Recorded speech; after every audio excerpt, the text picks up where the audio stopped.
They enslaved them, then begged them for help. That's the part history skipped. Follow Kingston Archive at Kingston Legacy. This is the Jamaica they never showed you.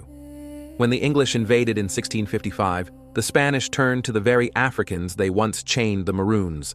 Promises of freedom, land, and weapons filled the air.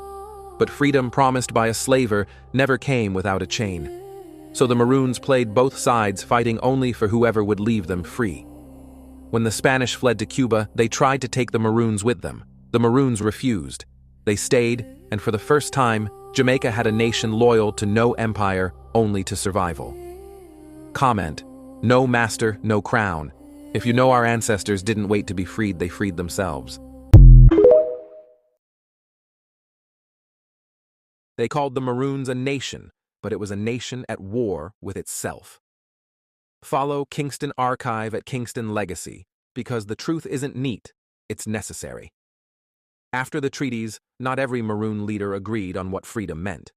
Some signed with the British for peace, others called that betrayal. Brothers from the same rebellions found themselves hunting each other not for empire, but for survival. The British saw it and smiled. They fed the rivalries with gifts, titles, and false promises.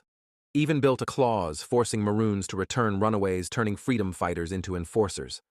By the Trelawney War of 1795, Maroon bands were fighting not just redcoats, but each other. The Empire's oldest weapon wasn't the musket, it was division, and they still use it today. Comment: unity is the real rebellion if you know the fight for freedom never ended. They called them rebels, then sold their freedom by the pound.